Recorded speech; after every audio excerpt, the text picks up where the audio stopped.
Hallelujah, সবাইকে জয় যিশু। ঈশ্বরের গৌরব হোক। তো আমি আজকের এই মুহূর্তে প্রার্থনাতে যাব। সর্বশক্তিমান ঈশ্বর পিতা, তোমার মহানামে ধন্যবাদ করি পিতা। স্বর্গ পিতা সিংহাসন পিতার বাদ তোমার চরণ তুলে নিয়ে অসংখ্য ধন্যবাদ করি পিতা গো। আজকে বিশেষ করে প্রভাতে যে আশীর্বাদের বার্তা, আশীর্বাদের প্রার্থনাতে যে সকল সন্তানরা ইউটিউব ফেসবুকের মধ্যে যারা রোজ পিতা গো, তারা যে আশীর্বাদের বাক্য জুড়ছে, সেই পবিত্র বচনে জুড়ছে, সেই পজিটিভের বাক্য জুড়ছে, তাদেরকে তুমি আশীর্বাদ করো পিতা, তুমি কৃপা করো পিতা। যে সকল সন্তানরা দেশ বিদেশের মধ্যে গভর্নমেন্ট জবের মধ্যে কাজের মধ্যে রয়েছে পিতা গো, তাদের জন্য প্রার্থনা দর্শক কভারিং করে পিতা।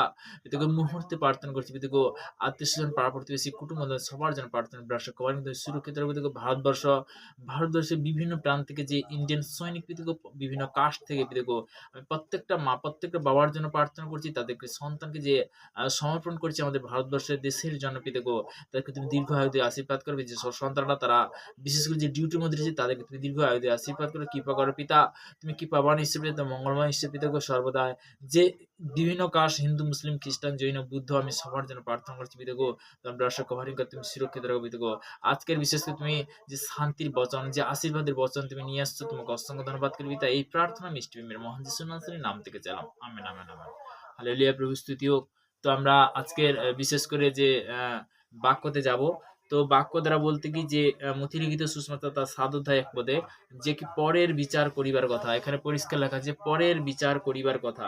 তোমরা তোমরা বিচার করিও না, যেন বিচারিত না হও, কেননা যে রূপে বিচার করে তোমার, যে রূপে বিচার করিতে তোমার বিচার করা, সেই রূপে বিচার তোমারও বিচার করিতে হইবে।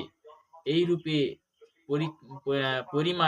পরিমাণ করা, সেই পরিণামে তোমাদেরও নিয়ম পরিমাণ করা যাইবে। যে আমরা যেন বিচার করার, আমার তো কোনো ক্ষমতা আছে? কোনো ক্ষমতা নেই। যেন আমরা বিচার করি কারোর জন্য, কারণ না বিচার যেন না করি। হালেলুয়া। তো এখানে বলতে কি যে প্রভুর বচন বলছে যে একটা জিনিস কি, আমরা যেন কারোর জন্য না বিচার কর্তাকে মানে মালিককে, তিনি পিতা পরমেশ্বর। তো তেমনি বলতে কি যে আমারও ক্ষমতা নেই। প্রভুর বচন কি বলছে, তোমরা বিচার করিও না, যেন বিচারিত না হও। বিচারকর্তা মালিককে। আজকের বলতে কি যে আমরা আমরা কিছু নয়, তিনি একজন কি পিতা পরমেশ্বর। হালেলুয়া। তো তেমনি বলতে কি তিনি কি বিচারের আসনে বসে আছে, তিনি কি বিচারকর্তা মালিক। তো তেমনি আমরা কি উপলক্ষণ মাত্র, তাই না? তো প্রভু স্তুতি হোক। তো তেমনি বলতে কি যে আমরা আজকের গীতার বাক্যতে যে প্রথম স্টার্টিং এ কিন্তু আজকের মথিলিখিত সুসমাচার তার ৭ অধ্যায় ১ পদে আমি বচন আমি শেয়ার করলাম যে আমাদের বিচার করার কোনো ক্ষমতা নেই। কিন্তু প্রভুর বচন বলছে যোহন লিখিত সুসমাচার তার বিশেষ করে তার ১২ অধ্যায় তার ২৬ পদে প্রভুর বচন কি বলছে, সেই বাক্য থেকে আমরা জানতে পারবো। ১২ অধ্যায় বিশেষ করে ২৬ পদ, কেহ যদি আমার কার্য করে তবে সে আমার পশ্চাৎগামী হোক, তাহাতে আমি যেখানে থাকি আমার পরিচাজক সেইখানে থাকিবে। কেহ যদি আমার পরিচাজক করে তবে পিতা তাহার সম্মান করিবে। যে পিতা পরমেশ্বর বলতে কি ইমানদারি থেকে সেবা করে, ইমানদারি থেকে পিতার কার্য করে, অবশ্যই বলতে কি পিতা কি করবে, কি করবে? সে আমার পরিচালক। এখানে পরিষ্কার বলছে না যে কার্য করে তবে পিতা তাহার সম্মান করিবে, মানে তাকে সম্মান করবে, তাকে কোনদিন লজ্জিত হইতে দেবে না। হালেলুয়া। পিতার বচন বলছে। তো তেমনি আমি অনেক আগে বলতে কি যে গীত সংগীতা তার ৩১ অধ্যায় ১ পদে প্রভু ওখানে কি বলছে, সদাগো আমি তোমার শরণ লয়েছি, আমাকে কখনো লজ্জিত হইতে দেবে না। তুমি কখনো লজ্জিত হইতে দেবে না, কারণ আমি তোমার শরণ লয়েছি।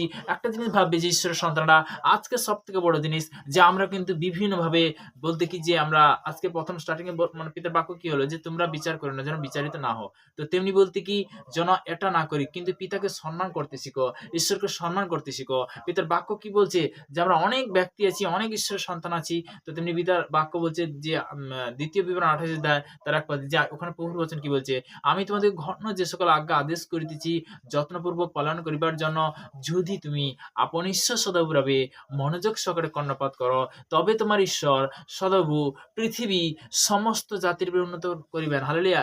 ঈশ্বরের সন্তানরা তো তেমনি বলতে কখন উন্নত করবে, যখন তুমি পৃথিবী সমস্ত জাতির উন্নত করবে। ঈশ্বর প্রভুর তার বচন দ্বারা বলেছে একটা জিনিস কি যে আত্মিক, বা আমরা যখন আত্মিক যখন তেজময় আত্মিকতা বলতে কি যে আমি জগতের বিষয়ে বলছি না, যারা বিশেষ করে আত্মিক যে যারা ঈশ্বরের আজ্ঞা অনুসারে চলে, পিতার আজ্ঞা অনুসারে চলে, তেমনি বলতে কি তুমি যেখানে থাকো সেখানে পিতার কি আমরা যেন আরাধনাতে আসতে পারি। তো তেমনি বলতে দ্বিতীয় বংশাবলী তার 7:14 কি বলছে যে আমার প্রজারা যাহার উপরে নাম করে তাহার যদি নম্রে প্রার্থনা করে এবং আপনাদের কুপথে ফিরে আমি স্বর্গ হইতে আশীর্বাদ শুনিব, তাদের পাপ ক্ষমা করো। প্রভু আমি যে না জানতে যে পাপ অনাচার ব্যভিচার করেছি পিতা, তুমি ক্ষমা করো, তুমি মার্জনা করো। আমরা অনেক সময় শয়তান পাপ দেয়, তো তেমনি বলতে কি অনেক সময় অনেক ব্যক্তি বলতে কি যে হয়তো প্রার্থনাতে জুড়তে পারছে না, অনেক ব্যক্তি দেখবে যে আমি তো অন্যায় করে ফেলেছি, আমি পিতার হাতে যেতে পারবো না। এটা বলতে শয়তানের ওয়ার্ড থাকে যে না পিতা তুমি আমাকে উদ্ধার করবে, তুমি আমাকে উদ্ধার করেছো, আমার বিশ্বাস, হালেলুয়া। তো তেমনি বলতে কি যে বিচারকর্তা মালিককে পিতা পরমেশ্বর, তার কাছে বলতে কি আমরা যেন বিচারিত না হই, আমরা মনে মনে বলতে কি নিজেকে নিজে কি করি বিচার করি, এটা যেন না বিচার করি, হালেলুয়া। তো তেমনি বলতে কি এটা বলতে কি শয়তানের ওয়ার্ড থেকে আসছে, পিতার বাক্যে বলছে তোমরা বিচার করিও না যেন বিচারিত না হও, হালেলুয়া। তো বিচারকর্তা মালিক কি পিতা পরমেশ্বর, তাই না? হালেলুয়া। তো তেমনি যে সর্বদাই গীত সঙ্গীতে তার আমরা গীত সঙ্গীতে যাব, তার 51 অধ্যায় 1 পদে প্রভুর বচন কি বলছে সেই বাক্য দ্বারা আমরা জানবো। তো তেমনি বলতে কি যে সর্বদা ঈশ্বরের কাছে যখন আমরা আসি, পিতা আমাদের কি করে আশীর্বাদে পরিণত করে, তাই না? Hallelujah, thank you Jesus name. এখানে প্রভুর বচন বলছে হে ঈশ্বর তোমার দয়া অনুসারে আমার প্রতি কৃপা করো, তোমার করুণা বহুল্য অনুসারে আমার অধর্ম সকল মার্জনা করো। তাহলে দিয়ে বলছে আমার অপরাধ হইতে আমাকে নিঃশ্বাস ধুত করো, আমার পাপ হইতে আমাকে সূচি করো। তিনি বলছে কেননা আমি নিজে আমার অধর্ম সকল জানি, আমার পাপ সত্য তোমার সম্মুখে আছে, তোমার বিরুদ্ধে কেবল তোমারই বিরুদ্ধে আমি পাপ করেছি, তোমার দৃষ্টিতে যা কুৎসিত তাই করেছি। হালেলুয়া। যে কোনো ব্যক্তি দেখো 4 পর্যন্ত আমি পড়লাম গীত সঙ্গীতাতে, তো যে কোনো ব্যক্তি যে সে নিজে জানে যে কি অন্যায় করছে, কি পাপ করছে, ব্যভিচার করছে, সে কিন্তু নিজে জানে। তো তেমনি ঈশ্বরের কাছে যখন আমরা নত হই, পিতার কাছে যখন নত হই, পিতা আমাদের কি করে মাফ করে দেয়, ক্ষমা করে দেয়। তো তিনি ক্ষমাবান ঈশ্বর, তাই না? হালেলুয়া। তো ঈশ্বরের সন্তানরা তো তেমনি বলতে কি যে আজকের যারা বিশেষ করে যে আশীর্বাদের বচনে আশীর্বাদের বার্তা শুনতে পেরেছে, পিতাকে অসংখ্য ধন্যবাদ করি, তাদেরকে তুমি আরো আশীর্বাদ করো, পিতাকে তারা মহামহ আশীর্বাদ করো পিতা। তো তেমনি বলতে কি যেন আমরা কারুর জন্য বিচার যেন না করি। তো একটা জিনিস কি পিতার ধন্যবাদ হোক। তো তেমনি একটাই আমি বলেছিলাম যে যিশু কিন্তু ধর্ম নয়, জাত নয়, কিন্তু আমাদেরকে বদলাতে আসছে, পাপীদের জন্য আসছে। তো তিনি বচন দ্বারা কিন্তু মতিলিখিত সুসমাচার তার 9 অধ্যায় বিশেষ করে তার 10 থেকে আমরা 13 পর্যন্ত বচনটা পড়েছিলাম, অনেক আগেও বলেছিলাম। তো তেমনি বলতে কি যে পরে তিনি গৃহের মধ্যে ভোজন করিয়াছেন, আর দেখে অনেক করগ্রাহী ও পাপী এসে তাহার নিকটে বসিল।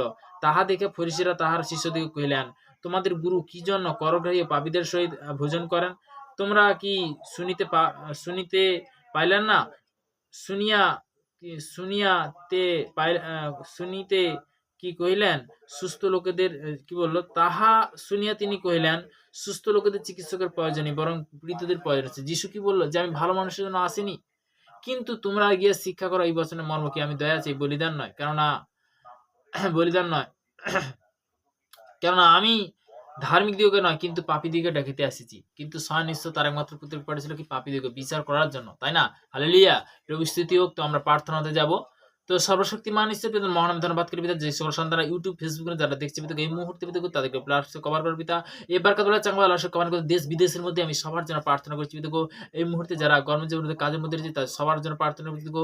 সর্বদা পিতা কেরালা, তামিলনাড়ু, হায়দ্রাবাদ, অন্ধ্রপ্রদেশ, মধ্যপ্রদেশ, বোম্বাই, পুনা, গোয়া, পাঞ্জাব, হরিয়ানা, দিল্লি, নিউ দিল্লি, চণ্ডীগড়, কলকাতা, সাউথ ব্রাঞ্চ আল্লাহ কভার করে সামতে প্লেস করি সামতে পিতাকে সর্বদা আজকের এই মুহূর্তে যে সকল সন্তানরা আশীর্বাদের বার্তা আশীর্বাদের বাক্য বচন গ্রহণ করলে তাদেরকে তুমি আরো আগে বাড়ো পিতা, পিতা পুত্র পবিত্র আত্মা, আমেন আমেন আমেন।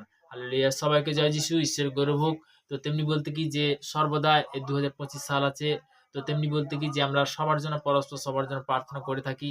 তো ঈশ্বর গৌরব হোক। তো সর্বদা যে সর্বদা প্রভুর কাছে আমরা যে সবসময়ের জন্য একটা জিনিস যে পিতার পুত্র পবিত্র আত্মা সবাইকে সুন্দর রাখো, ঈশ্বরের কাছে প্রার্থনা করি, কামনা করি। ঈশ্বরের গৌরব হোক। সবাইকে জয় যিশু, ধন্যবাদ করি।